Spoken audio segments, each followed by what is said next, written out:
Hi everyone, this is Deepshikha from Nurturing Minds, and today we are going to continue chapter 5 of class 12, Indigo by Louis Fisher. Gandhi chided the lawyers for collecting big fee from the sharecroppers. जब lawyers ने गांधी जी को बताया कि वो sharecroppers farmers से इतनी ज्यादा फी collect कर रहे हैं, तो गांधी जी ने उन्हें डांटा. Chided means scolded means डांटना किसी को. He said, I have come to the conclusion that we should stop going to the law courts. उन्होंने बोला कि मैंने ये कंक्लूजन निकाला है कि हमें लॉ कोर्ट्स अब नहीं जाना चाहिए. Taking such cases to the courts does little good, क्योंकि वहां जाने से कोई भी हमें फायदा होता ही नहीं है. Where the peasants are so crushed and fear stricken, law courts are useless. क्योंकि जो हमारे पीजेंट्स है, जो हमारे फार्मर्स है, वो बहुत ही ज्यादा क्रश्ड है, मीन्स उन पे बहुत ज्यादा टॉर्चर किया जा रहा है और वो बहुत ही फियर स्ट्रिकन मीन्स बहुत ज्यादा डरे हुए हैं. तो लॉ कोर्ट्स जाने का कोई फायदा ही नहीं होता हमें. The real relief for them is to be free from fear. जो उन्हें सबसे ज्यादा रिलीफ है उनके लिए वो यही है कि उन्हें इस फियर से, इस डर से फ्री कर दिया जाए. Most of the arable land in the Champaran district was divided into large estates owned by Englishmen and worked by Indian tenants. Arable means capable of growing crops. जो भी जमीन है जिसपे हम ग्रो कर सकते हैं क्रॉप्स को, जहाँ पे खेती की जा सकती है, that land is called arable. And tenants means होता है जो किराए पे रहते हैं, one who pays a rent in return for the use of land. तो यहाँ पर वो किराए की एक्चुअली खेती कर रहे हैं. तो ज्यादातर जो एरेबल लैंड थी जिसपे ग्रोइंग हो सकती थी क्रॉप्स की, वो चंपारण डिस्ट्रिक्ट की डिवाइडेड थी into large estates owned by Englishman, जो इंग्लिशमैन के हाथों में थी. मींस जो उनके ओनर्स थे वो इंग्लिश पीपल थे. And worked by Indian tenants, और जो उन पे काम करते थे वो इंडियन फार्मर्स थे. तो वो एक तरीके से किराए की जमीन पर काम करते थे. The chief commercial crop was Indigo. Commercial crop means ऐसी क्रॉप जिसका बिजनेस में यूज किया जाता है, जिसे सेल किया जाता है, इसलिए उसे ग्रो किया जाता है. So that was indigo means नील, जो व्हाइट कपड़ों को वॉश करने के लिए हम यूज करते हैं. The landlords compelled all tenants to plant 3/20 और 15% of their holdings with indigo and surrender the entire indigo harvest as rent. This was done by long term contract. तो इंडिगो जो था वो एक बिजनेस क्रॉप था जिसका आगे सेल किया जाता था और उससे अर्निंग की जा सकती थी. तो लैंडलॉर्ड्स जो इंग्लिश मैन थे, उन्होंने जब इंडियन फार्मर्स को जमीन रेंट पे दे रखी थी, तो एज अ रेंट भी वो कुछ ना कुछ लेंगे, किराया तो लेंगे ही. तो उन्होंने क्या किया, कंपेल किया उन्हें. Compelled means forced. उन्हें फोर्स्ड किया कि वो जितना भी जमीन है, जितनी भी उनकी होल्डिंग है, उस पर 15% वो इंडिगो की प्लांटेशन करेंगे, इंडिगो का हार्वेस्टिंग करेंगे. और एज अ रेंट उन्हें क्या करना था, जितना भी 15% वो इंडिगो उगा रहे हैं, तो वो सारा का सारा इंडिगो उन्हें इंग्लिश पीपल को, इंग्लिश मैन को एज अ रेंट देना होगा. बाकी जमीन पर वो अपनी मन की कोई भी खेती कर सकते हैं किसी भी चीज की. सो this was done by long term contract. और ऐसा एक बहुत लंबे टाइम से चलता आ रहा था, वो कॉन्ट्रैक्ट उनका बना हुआ था. Presently, the landlords learned that Germany had developed synthetic indigo. Synthetic means artificial, जिसकी खेती नहीं की जाती है, वो artificial कुछ different चीजों से बनाया जाता है. और अब presently landlords को means English men को पता चल गया था कि जर्मनी ने ऐसा कुछ मेथड डेवलप कर लिया है जिससे synthetic indigo उनका बन रहा है. So they thereupon obtained agreements from the sharecroppers to pay them compensation for being released from the 15% arrangement. अब जब उन्हें पता चला कि हमें इसकी खेती कराने की जरूरत ही नहीं है क्योंकि हमें सिंथेटिक इंडिगो मिल जाएगा जर्मनी से, तो अब वो शेयर क्रॉपर्स पे फिर से और ज्यादा स्ट्रेस डालने लगे और ज्यादा उन्हें फोर्स करने लगे कि हम तुम्हें इस 15% अरेंजमेंट जो है, जो आप हमें 15% उगाते हो और एज अ रेंट देते हो, तो अब ये करने की जरूरत नहीं है. और उन्होंने बोला कि हम तुम्हें इस 15% वाला जो हम इंडिगो लेते थे उससे फ्री करते हैं, मीन्स तुम्हें वो एज अ रेंट देने की जरूरत नहीं है, but then you have to pay some compensation. But उसको पूरा करने के लिए आपको कुछ और पे करना पड़ेगा. The sharecropping arrangement was irksome to the peasants and many signed willingly. Irksome means irritating, परेशान करने वाली, willingly means happily, अपने मन से कुछ कर देना. तो ये जो इंग्लिशमैन ने अरेंजमेंट बनाया था कि आप हमें 15% लैंड पे जो इंडिगो उगाते हैं वो मत दीजिए, उसकी जगह आप हमें पैसों से कंपनसेट कर दो, पैसे दे दो. तो कुछ लोगों को तो ये बहुत ही ज्यादा इरिटेटिंग लगा सिस्टम, और कुछ को ये ठीक लगा तो उन्होंने क्या किया, विलिंगली उस पर साइन कर दिया. Those who resisted means opposed. अब जो अपोज कर रहे थे फार्मर्स कि हम ऐसा नहीं करेंगे, हम आपको पैसे नहीं देंगे, एंगेज लॉयर्स, उन्होंने लॉयर्स को एंगेज किया, लॉयर्स से उन पर केस करवाया. The landlords hire thugs means hooligans, गुंडे. और फिर उनसे निपटने के लिए लैंडलॉर्ड्स ने, इंग्लिशमैन ने क्या किया, कुछ गुंडों को हायर कर लिया. Meanwhile, the information about synthetic indigo reached the illiterate peasants who had signed. And they wanted their money back. और कुछ टाइम में ही क्या हुआ, सिंथेटिक इंडिगो की बात जो थी, इंफॉर्मेशन जो थी, वो इलिटरेट फार्मर्स को भी पता चल गई कि मार्केट में सिंथेटिक इंडिगो आ रहा है. अब जब सिंथेटिक इंडिगो मार्केट में आ रहा है तो जिसकी वो खेती कर रहे थे, जिसको वो ग्रो कर रहे थे इंडिगो को, वो मार्केट में बिक नहीं पाएगा और उन्हें पैसे नहीं मिल पाएंगे. मीन्स उनकी वो 15% जो लैंड पर, 15% जमीन पर जो इंडिगो उगाया जा रहा था, वो सब वेस्ट हो जाएगा, उसका पैसा उन्हें नहीं मिल पाएगा. और एज अ कंपनसेशन वो ऑलरेडी इंग्लिशमैन को पैसे दे चुके हैं, तो अब वो उनसे वो पैसे वापस मांगने लगे. At this point Gandhi arrived in Champaran. अब इसी सिचुएशन के बीच में गांधी जी आते हैं. He began by trying to get the facts. और सबसे पहले वो क्या करते हैं, फैक्ट्स को कलेक्ट करते हैं कि रियलिटी क्या है, कि हो क्या रहा है इस प्लेस पर. First he visited the secretary of the British landlords association. The secretary told him that they could give no information to an outsider. Gandhi answered that he was no outsider. सबसे पहले वो ब्रिटिश लैंडलॉर्ड्स एसोसिएशन के secretary से मिलते हैं, उनसे बोलते हैं कि मुझे कुछ इन्फॉर्मेशन चाहिए, बट सेक्रेटरी उन्हें मना कर देते हैं और कहते हैं कि हम किसी आउटसाइडर को कोई भी इन्फॉर्मेशन नहीं दे सकते. फिर गांधी जी आंसर करते हैं that he was no outsider, कि वो आउटसाइडर नहीं है. Next, Gandhi called on the British official commissioner of the Tirhut division in which the Champaran district lay. अब चंपारण डिस्ट्रिक्ट जो है वो आती है तिरहुत डिवीजन के बीच में, तो वो किससे मिलने जाते हैं, फिर British official commissioner of the Tirhut division, तो वो उनसे मिलने जाते हैं. The commissioner, Gandhi reports, proceeded to bully me and advised me forthwith to leave Tirhut. वो क्या करते हैं, मुझे बुली करने की कोशिश करते हैं. बुली मीन्स टू एक्ट एग्रेसिवली, बहुत ही एग्रेसिव वे में मुझसे बात करते हैं, बहुत ही गुस्से से मुझसे बात करते हैं. And advised me forthwith means immediately, to leave Tirhut, कि मैं इमीडिएटली तिरहुत प्लेस जो है वो छोड़ के चला जाऊं. Gandhi did not leave. Instead he proceeded to Motihari, the capital of Champaran. Gandhi ji वहां से नहीं जाते हैं और क्या करते हैं, इसके बजाय वो मोतिहारी की तरफ बढ़ते हैं जो चंपारण की कैपिटल है.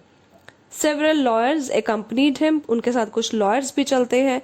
At the railway station, a vast multitude greeted Gandhi. Vast multitude means a great number of ordinary people, common people. अब जब रेलवे स्टेशन पहुंचते हैं वो, तो उन्हें बहुत सारे लोग क्या करते हैं, ग्रीट करते हैं, उनका वेलकम करते हैं. He went to a house and using it as headquarters continued his investigation. वो एक घर में जाते हैं, वहां उस प्लेस को अपना हेडक्वार्टर्स बनाते हैं और वहां पर इन्वेस्टिगेशन करना सबका स्टार्ट करते हैं.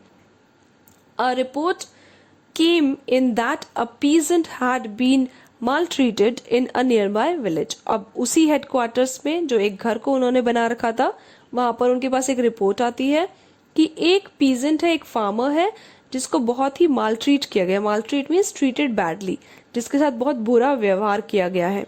Gandhi decided to go and see. The next morning he started out on the back of an elephant. और नेक्स्ट मॉर्निंग वो एलिफेंट पर बैठकर उस पीजेंट को देखने के लिए जाते हैं. He had not proceeded far when the police superintendent's messenger overtook him and ordered him to return to town in his carriage. वो थोड़ी ही दूर आगे जाते हैं, इतने में पुलिस सुपरिटेंडेंट का मैसेंजर आता है उनके पास और उन्हें ऑर्डर करता है कि वो उनके साथ, मैसेंजर के साथ गाड़ी में बैठे और वहां से चले. गांधी कंप्लाइड, गांधी जी मान जाते हैं, अग्री कर देते हैं। The messenger drove Gandhi home, वो उन्हें गांधी जी को क्या करते हैं, घर तक पहुंचाते हैं।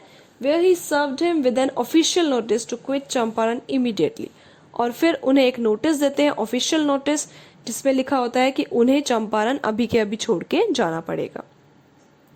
Gandhi signed a receipt for the notice and wrote on it that he would disobey the order. वो नोटिस के साथ क्या करते हैं, एक रिसीट पर साइन करते हैं और उस पे लिख देते हैं that he is not going to leave that place, वो इस ऑर्डर को डिसओबे करेंगे, वो इस ऑर्डर को नहीं मानेंगे। In consequence Gandhi received a summons to appear in court the next day. जब गांधी जी ने पुलिस सुपरिटेंडेंट का ऑर्डर मानने से मना कर दिया तो इसका कॉन्सिक्वेंस मीन्स रिजल्ट क्या हुआ, गांधी जी को समन मिला कोर्ट की तरफ से, समन इज ऑर्डर कि उन्हें नेक्स्ट डे कोर्ट में अपीयर होना है, मीन्स वहां पर प्रेजेंट होना आना है।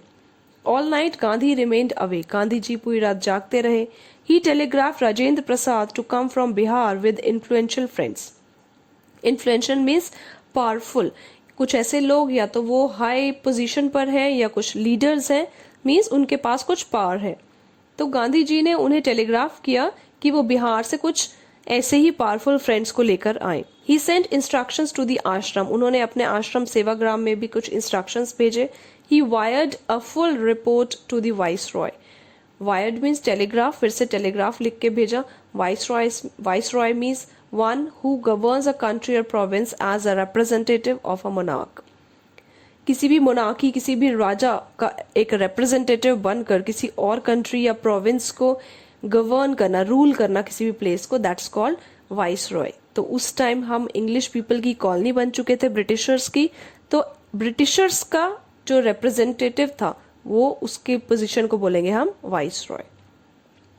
Morning found the town of Motihari black with peasant. अब जब सुबह हुई तो ये खबर जो थी, ये जो न्यूज थी, ये मोतिहारी पूरे टाउन में फैल गई और वहां पर बहुत सारे पीजेंट्स, बहुत सारे फार्मर्स सारे एक साथ इकट्ठे हो गए। They did not know Gandhi's record in south Africa, उन्हें नहीं पता था कि साउथ अफ्रीका में गांधी जी का क्या रिकॉर्ड है। They had merely heard that a Mahatma who wanted to help them was in trouble with the authorities. उन्होंने सिर्फ सुना था कि एक महात्मा है जो उन्हें हेल्प करने के लिए आए हैं, उन्हें हेल्प करना चाहते थे और अथॉरिटीज जो है वो उनके साथ कोऑपरेट नहीं कर रही हैं और उल्टा उनको ट्रबल में ला रही हैं, उन पर और ज्यादा टॉर्चर कर रही हैं। Their spontaneous demonstration in thousands around the courthouse was the beginning of their liberation from fear of the British. अभी तक जो शेयरक्रॉपर्स थे, फार्मर्स थे, वो बहुत ज़्यादा fear stricken थे, उनके अंदर ब्रिटिशर्स का बहुत ज़्यादा डर था। बट अब जब उन्हें पता चला कि गांधी जी जो हमारी हेल्प करने के लिए आए हैं उन्हें यहाँ से निकाला जा रहा है और उन्हें कोर्ट में प्रेजेंट होने के लिए बोला गया है, तो उन्होंने एक डेमोन्स्ट्रेट किया। Demonstration means protest March and spontaneous is sudden. Suddenly उन्होंने डेमोन्स्ट्रेशन दिखाया, इतने सारे लोग एक प्लेस पर प्रेजेंट हुए कोर्ट हाउस के बाहर, and that was the beginning of their liberation. Liberation means freedom from fear of the British. और यहाँ से शुरुआत होती है कि जब वो ब्रिटिशर्स के डर से फ्री होना स्टार्ट होते हैं, जब फार्मर्स को उनका ब्रिटिशर्स का कोई भी डर नहीं है। The officials felt powerless without Gandhi's cooperation.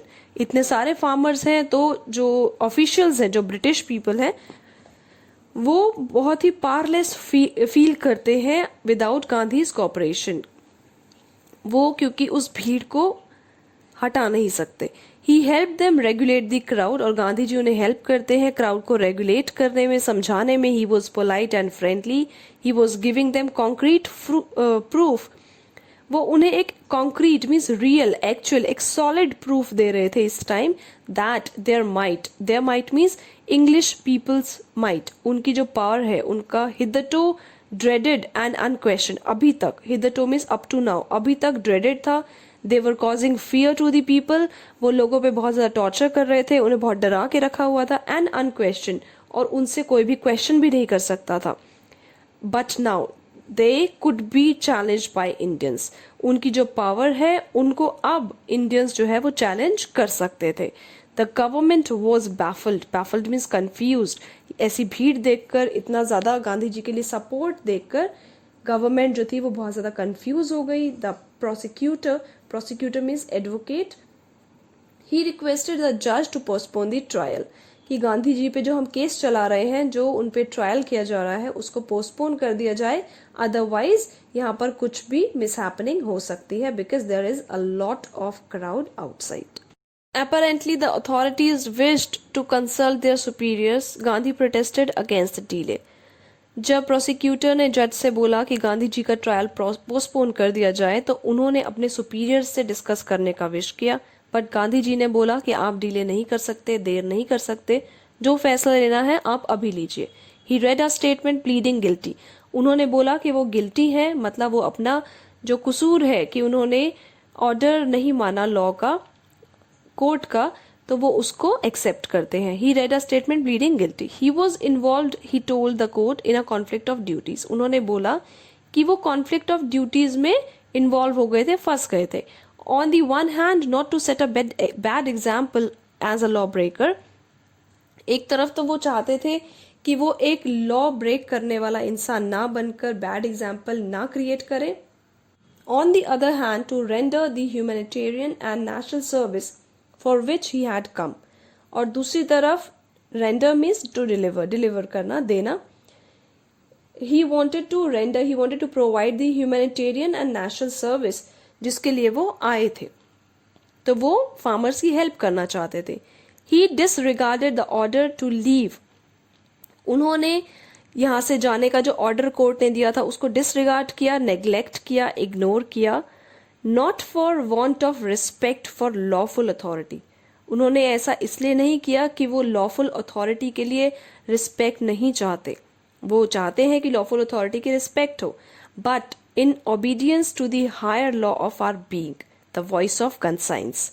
But उन्होंने इसलिए ऐसा इसलिए किया क्योंकि वो जो हायर लॉ है, that is of our being, that is of human nature, the voice of conscience, जो हमारा जमीर है, जो हमारा मन कहता है, उसकी आवाज को सुनने के लिए उन्होंने ऑबे किया।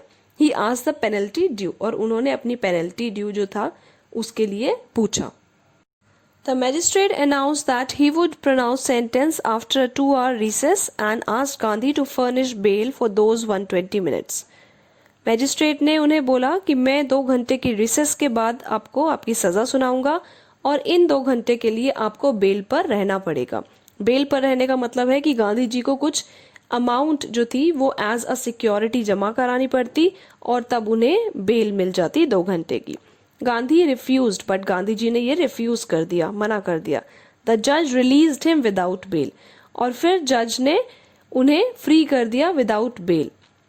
When the court reconvened means resumed, जब 2 घंटे के बाद कोर्ट फिर से स्टार्ट हुआ, the judge said he would not deliver the judgment for several days. Meanwhile, he allowed Gandhi to remain at liberty. जज ने बोला कि वो कुछ दिनों तक जजमेंट नहीं सुना पाएंगे, उनका जो पनिशमेंट था वो नहीं बता पाएंगे, इसलिए गांधी जी को उन्होंने फ्री कर दिया कि तुम फ्री रह सकते हो तब तक। So this was all for today. I hope ये पार्ट आपको समझ में आ गया होगा। रिमेनिंग चैप्टर हम कवर करेंगे नेक्स्ट वीडियोज में। Thanks for watching the video. Take care, bye bye.